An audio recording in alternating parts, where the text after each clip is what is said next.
E se o verdadeiro inferno não fosse um lugar, mas um espelho? E se aquilo que chamamos de personalidade fosse apenas a máscara que o ego veste para esconder seus monstros? Jung dizia que o mal não é algo que se enfrenta do lado de fora, mas aquilo que nasce quando recusamos olhar para dentro. O narcisista, quando perde o controle, não vê inimigos, vê reflexos, e cada reflexo revela um demônio antigo, faminto, esperando o momento certo para tomar o trono da consciência. Você já sentiu essa energia? Aquele instante em que alguém aparentemente forte se despedaça por dentro e, de repente, algo sombrio emerge por trás do olhar? Jung chamaria isso de a sombra tomando forma. É quando o narcisista se vê sem espelho, sem adoração, sem controle, e o vazio grita. Nesse grito, o primeiro demônio desperta, seguido por outros, cada um mais astuto e destrutivo que o anterior. Não é uma batalha externa, é a guerra da psique contra si mesma. Há uma verdade que poucos suportam. Ninguém escapa ileso da própria imagem. O narcisista acredita que domina os outros, mas é escravizado pelos arquétipos que ele mesmo invocou. Quanto mais tenta se proteger da humilhação, mais profundamente mergulha em seu próprio labirinto interior. E nesse labirinto, 7 forças o cercam, cada uma representando um fragmento corrompido da alma. A arrogância, o medo, o desejo, a inveja, todos se disfarçam de virtudes até que o espelho se quebre. Mas o que acontece quando o espelho realmente se parte? Quando a persona não consegue mais sustentar a farsa e o inconsciente exige seu tributo? Jung afirmava que o colapso é o primeiro passo para a revelação. O problema é que, antes de libertar, o inconsciente destrói. E o narcisista, ao perder o controle, não vê libertação, vê ruína. Cada demônio que desperta tenta restaurar o domínio perdido, e nessa tentativa consome o que resta de humanidade. Talvez seja por isso que Jung advertia: quem olha demais para a luz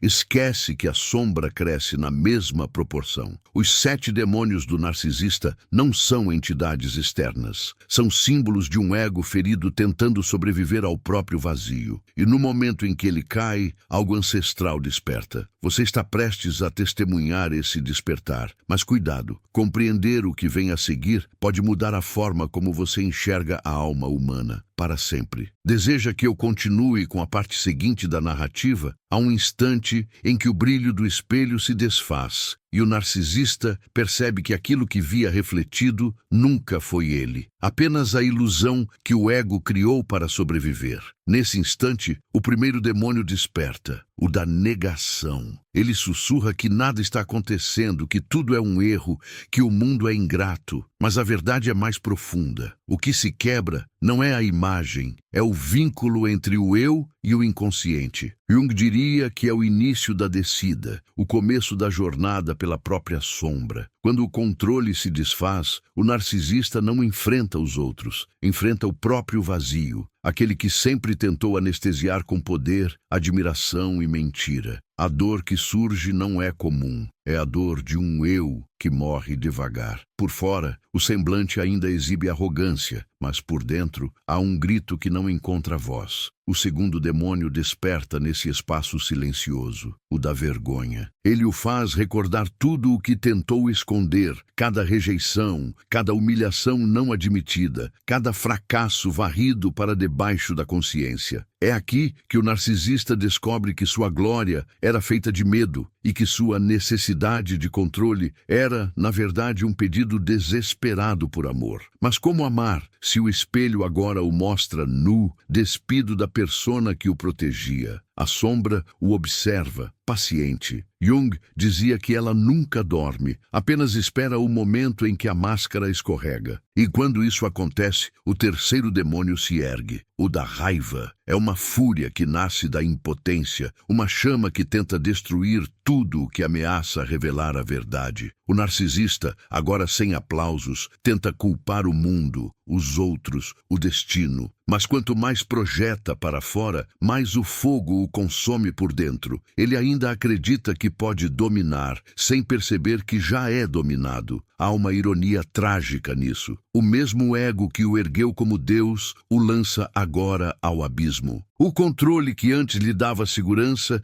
se transforma em prisão. Cada tentativa de provar superioridade é um golpe que o afunda mais na lama do próprio inconsciente. O quarto demônio surge sorrindo, o da inveja. Ele o faz olhar para tudo o que perdeu e desejar com ódio o que o outro tem. Não é inveja de posses, é inveja de paz. O narcisista não suporta ver serenidade em quem ele tentou destruir, porque isso revela sua falência. Mas há um ponto em que a resistência se torna insuportável. O ego começa a rachar e o medo de se desintegrar toma forma. É aí que o quinto demônio desperta, o do vazio. Ele sussurra que nada tem sentido, que o mundo não passa de um palco sem plateia. O narcisista começa a sentir o peso da própria ausência. Ele percebe que toda sua identidade dependia do olhar alheio, e sem ele, tudo se desfaz. O brilho, o status, o poder, nada disso tem substância. Tudo evapora como fumaça. Nesse vazio surge um silêncio quase sagrado, mas ele não o reconhece como chance de renascimento. Interpreta-o como punição. E então o desespero o toma. Jung alertava que o inconsciente, quando ignorado, se torna destrutivo. É nesse ponto que o sexto demônio surge, o da compulsão. Ele tenta preencher o buraco interior com qualquer coisa: atenção, prazer, manipulação, drama. Mas quanto mais consome, mais faminto se torna. O vazio se alimenta de si mesmo. A mente começa a distorcer o tempo. O passado e o presente se misturam em confusão. Ele revive as feridas da infância, mas agora sem filtro, sem justificativa. O narcisista se torna um campo de batalha entre memórias reprimidas e o colapso do ego. As imagens do passado o visitam como fantasmas, cada uma cobrando o preço da mentira vivida. É o inconsciente exigindo verdade. Por alguns instantes, há uma lucidez dolorosa. Ele percebe que talvez nunca tenha amado de verdade, que o amor que oferecia era apenas uma extensão do controle. Essa percepção é devastadora. Ele tenta fugir,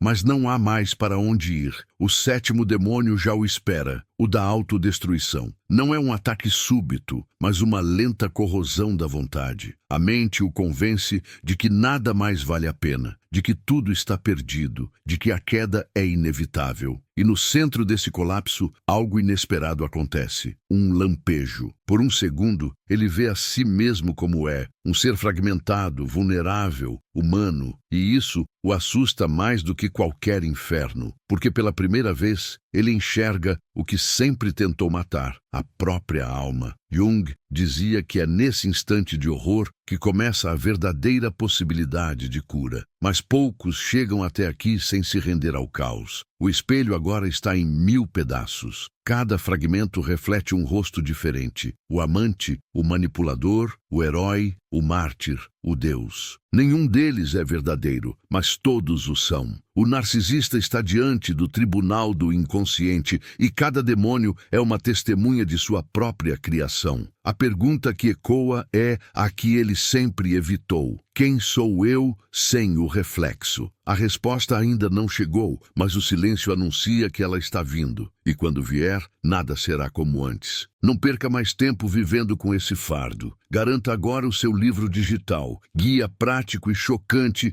para desarmar o narcisista sem discussão. E descubra como aplicar essas poderosas lições no seu dia a dia. Atenção, o estoque é limitado e está se esgotando rapidamente. Clique agora e comece sua jornada em direção à paz e confiança que você merece. Há uma estranha quietude após a queda. O narcisista acredita ter atingido o fundo, mas o inconsciente não tem chão, apenas espirais. Jung descrevia esse ponto como a noite escura da alma, onde o eu racional é forçado a encarar tudo o que reprimiu. É quando o tempo perde a linearidade e o passado retorna com rostos diferentes, exigindo reconciliação. Ele começa a perceber que sua dor não é nova, é antiga, herdada, ancestral. Cada humilhação que o moveu a dominar os outros foi apenas o eco de uma ferida que ele nunca nomeou. E agora, sem escudos, ela sangra de novo. Nesse abismo, surge o murmúrio do primeiro retorno. A sombra pede voz. Ela não ameaça, suplica. Pede que ele a reconheça não como inimiga, mas como parte esquecida de si. Mas o ego resiste. A mente tenta tenta racionalizar, justificar, reconstruir a imagem perdida. Ele busca culpados, símbolos externos, para projetar a culpa que o sufoca. Jung chamava isso de projeção da sombra, o ato de enxergar nos outros o que não se suporta em si. O narcisista, então, se vê cercado por inimigos imaginários, cada um refletindo um fragmento de sua própria corrupção. A raiva retorna, mais fria, mais calculada. Ele se convence de que ainda pode reconquistar o controle, que bastará provar superioridade mais uma vez. Mas algo mudou. O inconsciente agora observa de dentro, e cada mentira que ele pronuncia reverbera como uma ferida aberta. A persona tenta ressuscitar, mas suas raízes secaram. Já não há aplausos que sustentem a ilusão. O palco está vazio e a plateia, a parte do eu que julgava o mundo, foi embora. O silêncio agora tem forma. A solidão se transforma em espelho. Ele começa a ouvir o som da própria mente, um diálogo que nunca cessou, apenas foi abafado por ruído. Vozes antigas, vozes da infância, chamam por ele, dizem coisas simples, mas devastadoras. Eu só queria ser visto, eu só queria ser amado. E pela primeira vez, ele não consegue rir disso. O narcisista percebe que toda a sua grandiosidade era uma tentativa desesperada de fugir dessa voz, mas ela o alcançou. E não há fuga possível quando a verdade vem de dentro. O corpo sente antes da mente entender. A ansiedade vira tremor, a raiva vira febre, o orgulho vira peso no peito. Jung afirmava que a psique, quando ignorada, se manifesta no corpo. O narcisista começa a adoecer, não fisicamente, mas existencialmente. O corpo tenta expurgar o excesso de mentira que sustentava a persona. Ele sente que está morrendo, mas o que morre é o personagem. Ainda assim, o medo é real, porque a morte do falso eu é uma experiência de desintegração. Em meio a essa agonia, surge um lampejo de lucidez. E se o controle nunca tivesse existido? E se tudo o que acreditou dominar sempre o dominou? Essa pergunta o fere mais do que qualquer crítica externa. O narcisista, acostumado a ser o centro, percebe que nunca foi o autor, apenas o instrumento de forças inconscientes. Os demônios que o guiavam não eram entidades externas, mas impulsos psíquicos alimentados por negação e desejo. É uma revelação insuportável. O inimigo sempre esteve dentro. A partir daí, algo começa a mudar. Pequenas rachaduras aparecem entre a dor e a consciência. O ego tenta resistir, mas já não tem força para sustentar a máscara. Surge então um sentimento novo, desconhecido, quase sagrado: vulnerabilidade. Ele a odeia, tenta rejeitá-la, mas ela insiste. A vulnerabilidade é o portal entre o colapso e a transformação. Jung dizia que é nesse ponto que o self começa a se manifestar, o centro real da psique, que observa sem julgar. Mas para chegar a ele, é preciso atravessar o fogo. O fogo vem em forma de lembrança. Ele vê os rostos das pessoas que usou, manipulou, descartou. Cada olhar retorna como um espelho kármico. E ao invés de culpa, o que sente é um vazio dolorido, o luto pelo amor que nunca soube dar. A arrogância se desmancha e sob ela surge um menino perdido, implorando por reconhecimento. Esse é o instante em que o narcisista percebe que sua maldade nunca foi força, sempre foi medo. E o medo agora é tudo o que resta. Mas o inconsciente não é cruel, ele é justo. Quando o ego se entrega, o caos cessa. O fogo se transforma em luz e a sombra começa a revelar seu verdadeiro propósito: integração. O narcisista sente que algo dentro dele quer sobreviver, não o personagem, mas o humano. A dor, que antes o consumia, agora o purifica. É um batismo sombrio, o preço da consciência. Ele começa a compreender o que Jung quis dizer ao afirmar que ninguém se ilumina imaginando figuras de luz, mas tornando consciente a escuridão. E é nesse ponto limítrofe entre o desespero e a rendição que a metamorfose começa. Ele não é mais quem era, mas ainda não sabe o que será. O antigo mundo interior ruiu. mas algo respira entre os escombros. Algo que não precisa ser admirado,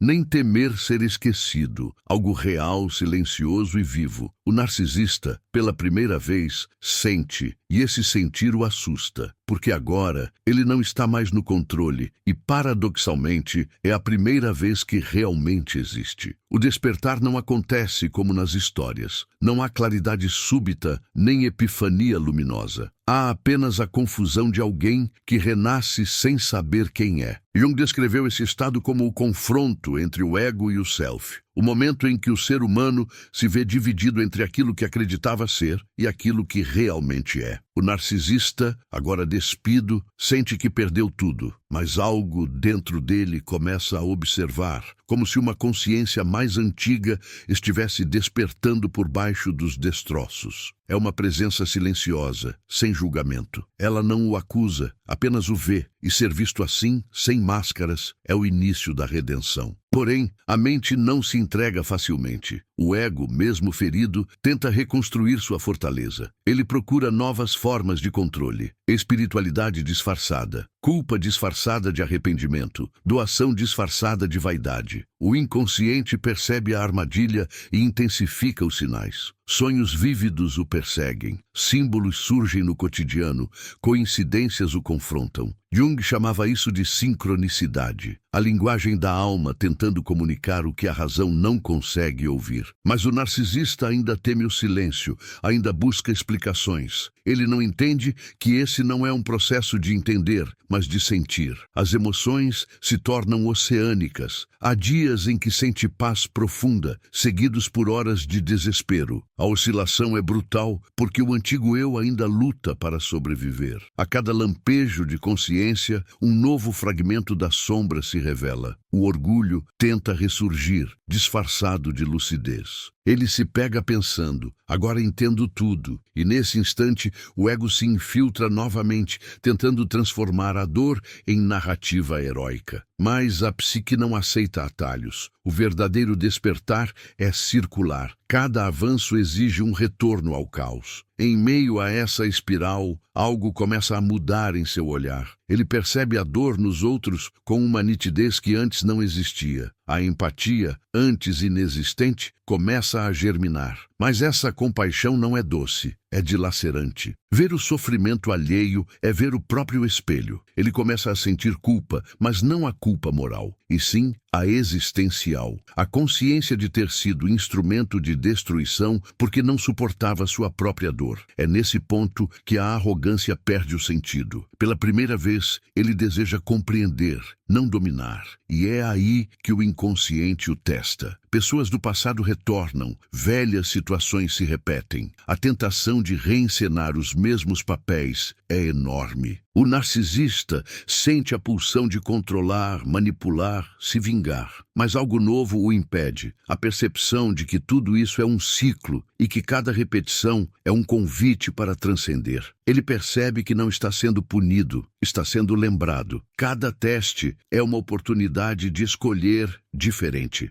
E a escolha, nesse estágio, é o verdadeiro ato de liberdade. Contudo, o preço da consciência é alto. O isolamento aumenta. O mundo exterior, que antes era cenário de conquista, agora se torna estranho. As conversas superficiais o cansam, os jogos de poder o enojam. Ele começa a perder interesse pelas máscaras sociais. E quanto mais se afasta do ruído, mais intensamente escuta o que vem de dentro. Mas o silêncio que antes o ameaçava, agora o acolhe. Nesse vazio fértil, ele começa a pressentir algo maior. Não uma força dominadora, mas uma presença integradora. Jung chamaria isso de o self, emergindo do inconsciente. Essa presença é paradoxal. Não exige perfeição, exige inteireza. Inteireza inclui o que antes foi negado, a fraqueza, o medo, o erro, o desejo. O narcisista começa a perceber que seus demônios não são inimigos, mas mensageiros. Cada um deles carrega um fragmento da verdade que ele recusou. A raiva lhe ensinava limites. O orgulho lhe mostrava a necessidade de reconhecimento.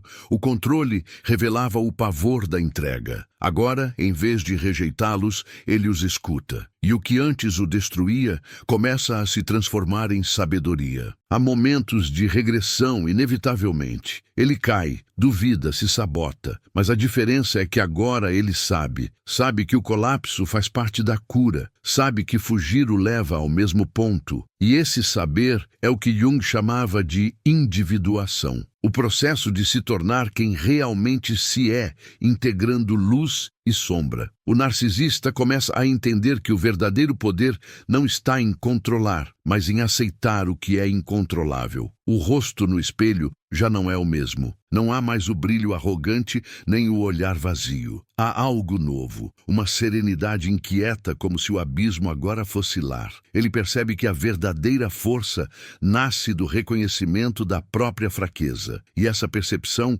é quase insuportável, porque exige humildade, mas também é libertadora. O poder de ferir perde o sentido quando se descobre o poder de compreender. E assim, a guerra entre os demônios começa a cessar. Eles não desaparecem, se curvam. O trono do ego, antes ocupado pela persona, agora pertence ao self. O narcisista sente algo que jamais experimentou. Paz sem plateia. É uma paz silenciosa, sem necessidade de testemunho. E enquanto observa o reflexo diante de si, compreende que o inferno nunca foi um castigo, foi um espelho. O mesmo espelho que agora, pela primeira vez, reflete algo vivo. Algo que pode começar de novo. O retorno à consciência é mais perigoso que o mergulho na sombra. O narcisista, agora fragmentado, sente o impulso de transformar a dor em triunfo. Ele quer provar que sobreviveu, que renasceu mais forte, que superou. Mas Jung alertava: o ego é mestre em se disfarçar de iluminação. O perigo não está mais na queda, e sim no desejo de glorificar a própria cura. O inconsciente observa e testa, envia pequenas tentações, elogios, poder, reconhecimento, para ver se ele aprendeu a lição. Cada aplauso é um convite à recaída, porque quem ainda precisa ser visto ainda é prisioneiro do espelho. A tensão entre o novo e o antigo se intensifica. Há dias em que ele acredita ter despertado e outros em que se afoga em dúvidas. A mente tenta racionalizar o inexplicável, traduzir o mistério em conceitos, mas a alma não fala a língua da lógica. O inconsciente o chama de volta para o interior, exigindo silêncio. O processo de individuação, para Jung, não é linear. É uma espiral que obriga o ser a morrer e renascer inúmeras vezes. E o narcisista impaciente luta contra esse fluxo. Quer estabilidade, quer garantias. Mas o self não oferece certezas, oferece presença. Em meio a essa oscilação, um novo demônio desperta, sutil e sofisticado, o da redenção fingida. Ele sussurra que o sofrimento já basta, que a lição foi aprendida, que é hora de inspirar os outros. O narcisista então se veste de sábio, de vítima curada, de mestre espiritual. Ele não percebe que ainda está fugindo, apenas trocou a máscara. Jung dizia que quanto mais o ego se aproxima da luz, mais a sombra se disfarça. O perigo agora é invisível, e o novo eu começa a se tornar tão ilusório quanto o antigo. Mas o inconsciente é paciente, ele não pune, revela. Sonhos começam a rasgar a fantasia. O narcisista sonha com espelhos que não refletem, com rostos que se dissolvem, com templos que desabam. São símbolos do colapso da persona espiritualizada, o último disfarce. Ele desperta confuso, perturbado, sentindo que algo ainda está errado. A paz que acreditava ter encontrado era apenas anestesia. O verdadeiro silêncio ainda não chegou. A psique exige entrega total, e ele ainda resiste. Então, o universo move as peças. Tudo o que parecia reconstruído começa a ruir outra vez. Amizades se afastam, planos desmoronam,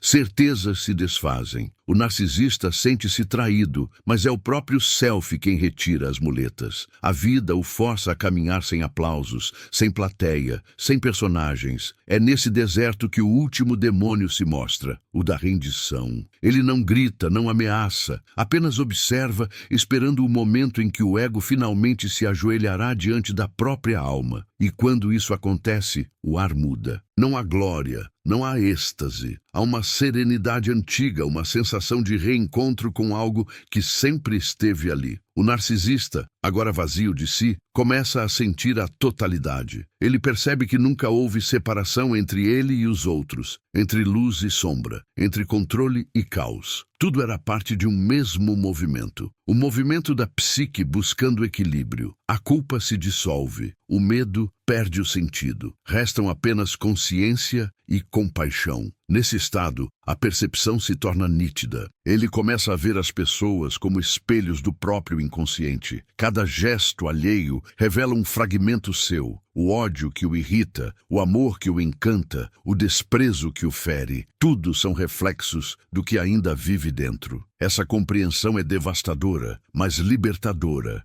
Ele entende que nunca dominou ninguém, apenas lutou contra si mesmo. E agora, sem essa luta, o poder se transforma em presença. O silêncio volta, mas dessa vez é diferente. Não é o vazio do colapso, é o espaço fértil da criação interior. A mente se aquieta e o corpo respira. Ele começa a sentir o tempo de outra forma, não como linha, mas como espiral. O passado e o futuro se fundem no agora. Jung dizia que nesse ponto a alma reencontra sua própria origem, o arquétipo do self, onde o humano e o divino se tocam. O narcisista finalmente sente o que é ser inteiro. Ainda assim, a sombra não desaparece. Ela permanece, mas agora como aliada. Ele a reconhece, conversa com ela, agradece, percebe que cada demônio o guiou até ali como guardiões do portão interno. O ódio virou força, o medo virou compaixão, o orgulho virou consciência. Tudo foi transmutado pela dor.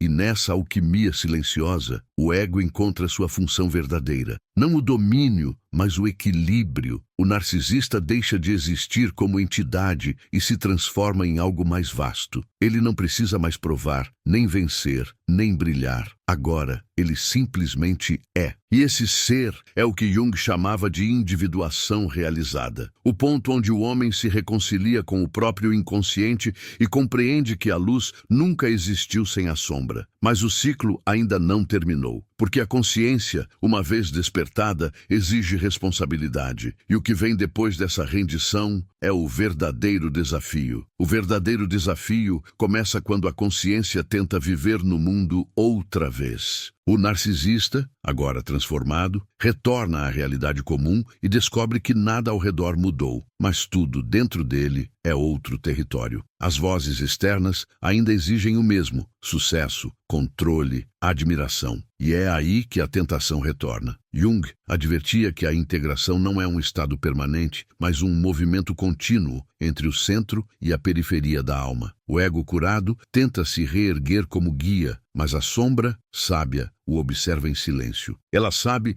que bastará um instante de vaidade para que o ciclo recomece. As relações humanas agora se tornam espelhos vivos. O novo olhar percebe intenções, máscaras, fragilidades. Ele já não sente prazer em manipular, sente compaixão, mas essa compaixão o expõe. Ver a dor alheia sem poder controlá-la é insuportável para quem viveu de domínio. É aí que o teste se revela, o poder de não intervir, de não moldar o outro segundo o próprio reflexo. O narcisista regenerado precisa aprender o gesto mais difícil, deixar ser. E é nessa renúncia silenciosa que o verdadeiro amor começa a nascer. O amor, para Jung, é o grande alquimista da psique. Ele não é sentimento, é força de união entre opostos. O narcisista, agora consciente, percebe que amar é perder parte do controle, é permitir que algo dentro dele se renda ao desconhecido. E isso o assusta, porque amar o torna vulnerável novamente. A tentação de se fechar,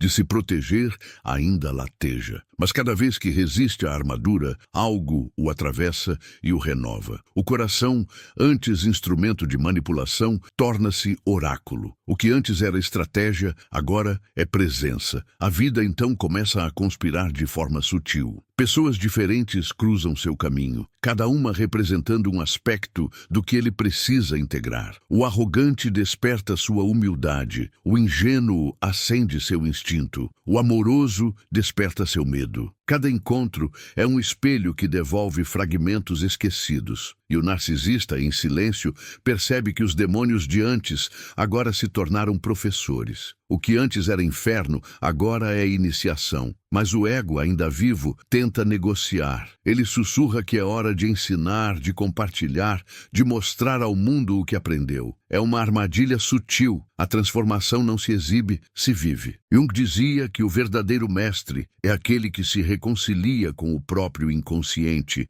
e deixa a vida fluir através dele sem resistência. O narcisista precisa aprender o valor do anonimato, o poder da quietude. O brilho agora vem de dentro, e ele descobre que o silêncio pode ser mais impactante do que qualquer discurso. Em alguns dias, a sombra retorna para lembrá-lo de onde veio. Ela aparece em pequenas irritações, em impulsos, em julgamentos, mas ele já não a teme, ele a acolhe. O que antes era guerra agora é diálogo. O demônio e o anjo conversam dentro dele como antigos aliados. Ele compreende que o equilíbrio não está em eliminar o mal, mas em reconhecer que a dualidade é o próprio alicerce da alma. E nesse entendimento, a tensão entre luz e escuridão se transforma em harmonia. Há momentos em que a mente tenta entender o mistério, mas ele não se explica, se sente. Ele percebe que não há mais separação entre consciência e inconsciente, entre pensar e sentir.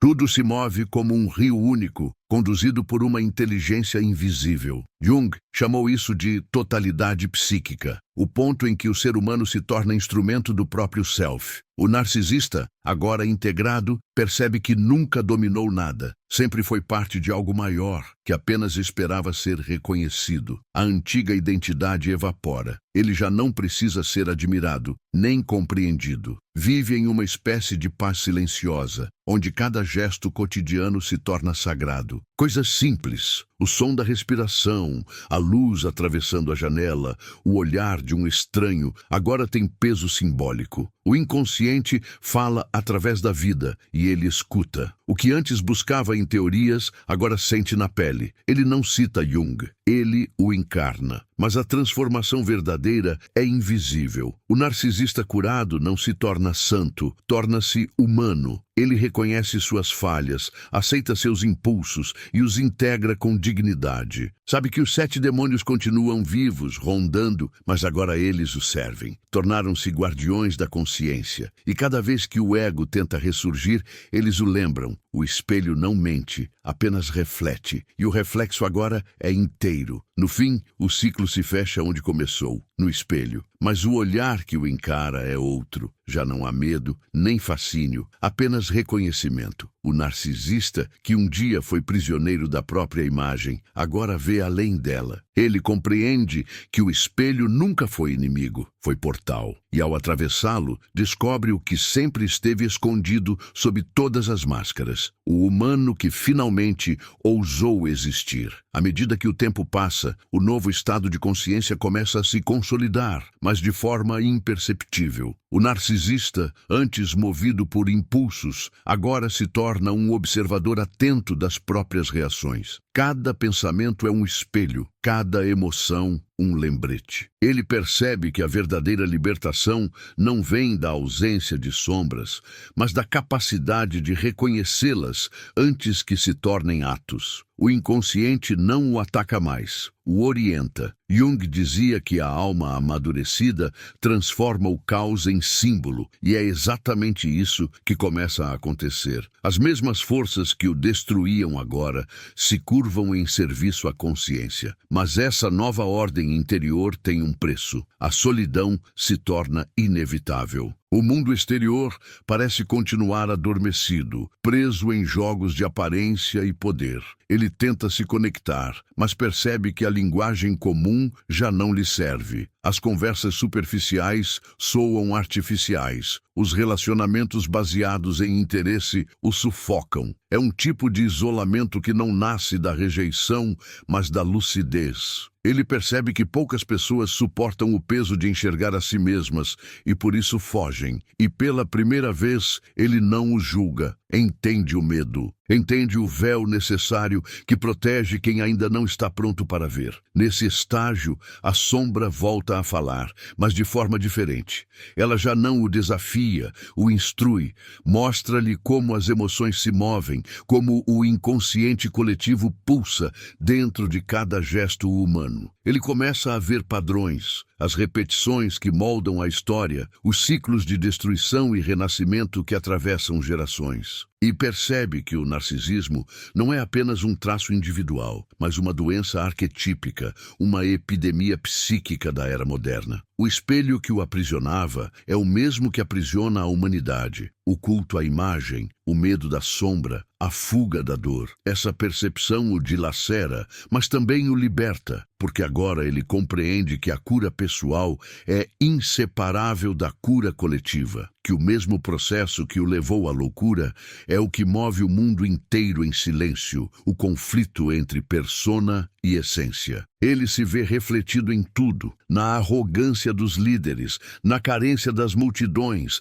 na compulsão por reconhecimento digital. É como se a psique coletiva gritasse o mesmo que ele gritou um dia: olhem para mim, para que eu exista. E ele entende que sua própria escuridão foi apenas um fragmento desse grito universal. A partir desse ponto, algo se reconfigura em sua percepção de poder. O controle, que antes era a fonte do prazer, agora é visto como a origem da dor. Ele percebe que toda tentativa de dominar o outro é um ato de desespero, o reflexo do medo de se dissolver. E então surge um novo tipo de força, silenciosa e paradoxal. O poder de não dominar, a serenidade diante do caos, a compaixão diante da provocação, a escuta diante da mentira. Ele se torna invisível e ao mesmo tempo inabalável, porque aquele que integrou a sombra já não teme o escuro. Ele o reconhece como parte da luz, mas o inconsciente, fiel ao seu papel,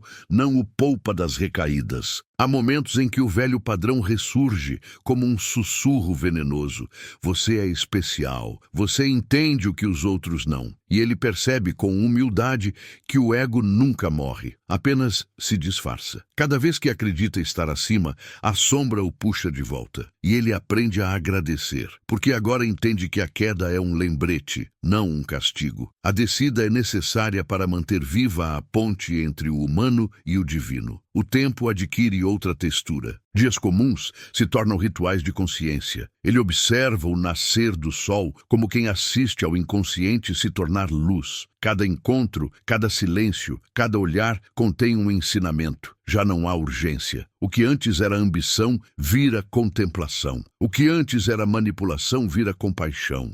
E o que antes era necessidade de ser visto se transforma em desejo de ver, de verdade. Ver o outro sem filtro, sem espelho, sem desejo de moldar. É o início do amor maduro, aquele que não exige espelho, mas presença. Entretanto, a mente tenta compreender o que está acontecendo e falha, porque não há explicação racional para o que é arquetípico. Ele começa a perceber a dimensão mística de Jung, a ideia de que o inconsciente é a linguagem de Deus escondida dentro da psique humana. Cada sonho, cada símbolo, cada coincidência é uma resposta. Ele percebe que nunca esteve sozinho em sua travessia, que os demônios que o assombravam eram apenas mensageiros e que o sofrimento foi o preço da escuta. Há noites em que ele volta a sentir o antigo vazio, mas agora o reconhece como parte da respiração da alma. A expansão exige contração. A luz precisa da sombra para existir. E nesses momentos de escuridão, ele não se desespera, apenas observa. Entende que o vazio é o espaço onde o novo nasce, que toda perda é apenas um chamado ao reencontro. E nesse estado, a consciência se torna como um espelho limpo. Nada o distorce, nada o prende. O reflexo agora é o próprio movimento da vida. O narcisista, que um dia viveu para dominar, agora vive para compreender. E compreender para ele é o ato mais sagrado que existe, porque quem compreende, perdoa. E quem perdoa, liberta. Ainda há um caminho pela frente, uma travessia entre a revelação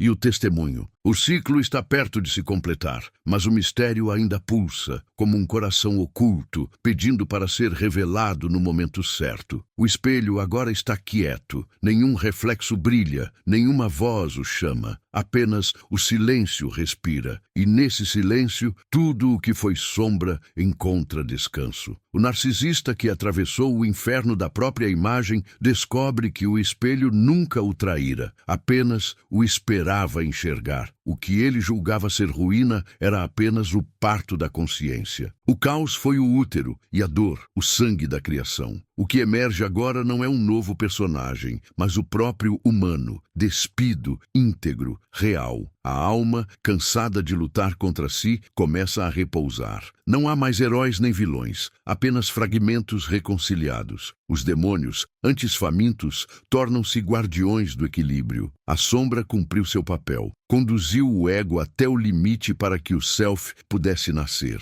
Jung dizia que o mal não é o oposto da luz, mas sua condição. O narcisista agora entende. A escuridão foi apenas o caminho que o levou de volta à totalidade. As memórias antigas voltam, mas não doem mais. São apenas ecos, formas dissolvidas na corrente do tempo. O que antes era vergonha se transforma em ternura. O que antes era raiva se converte em clareza. Ele percebe que nunca precisou ser perfeito, apenas inteiro. E ser inteiro é aceitar que dentro de cada um há anjos cansados e monstros feridos, ambos pedindo o mesmo: consciência. Nesse instante, o mundo parece o mesmo, mas não é. A luz nas coisas mudou. As vozes das pessoas carregam histórias que ele finalmente escuta. As dores dos outros não o ameaçam mais. O convocam à presença, porque agora ele compreende que toda alma humana é um espelho da sua. Cada olhar é um lembrete, cada silêncio um convite. O outro deixa de ser palco e se torna ponte. A vida, antes campo de batalha, se torna ritual. O simples ato de respirar é reverência. O corpo, antes instrumento de controle, agora é templo. E nesse templo, os 7 demônios repousam ao redor da alma como sentinelas. Eles não precisam mais ser combatidos, foram compreendidos. A guerra acabou porque não há mais lados, apenas um centro pulsando, calmo, consciente. O tempo se dobra em si mesmo. O que era passado e futuro se dissolve num presente eterno. Tudo o que ele buscava fora, amor, poder, reconhecimento, estava apenas escondido sob as camadas da própria recusa. Jung estava certo. O homem precisa se perder para se encontrar. E ao olhar para o espelho, ele não vê mais o narcisista, nem o pecador, nem o sábio. Vê apenas o olhar, o mesmo que observa o universo através de todos os seres. Surge então uma pergunta, tão suave quanto inevitável. E se cada um de nós for apenas um espelho do inconsciente coletivo, refletindo o mesmo medo, a mesma fome, o mesmo desejo de existir? O espectador sente isso como um chamado, não a culpa, mas a responsabilidade. Porque a consciência não é dom individual, é uma chama compartilhada. Cada vez que um humano se vê de verdade, algo desperta no todo. Há uma beleza dolorosa nisso, saber que toda queda é sagrada, que todo abismo é portal. A alma, ao tocar o fundo, descobre o alto. O ciclo termina onde começou, dentro. Mas agora, o espelho não reflete mais o rosto, e sim o movimento. O reflexo se tornou vida, e a vida, símbolo. O narcisista se dissolve,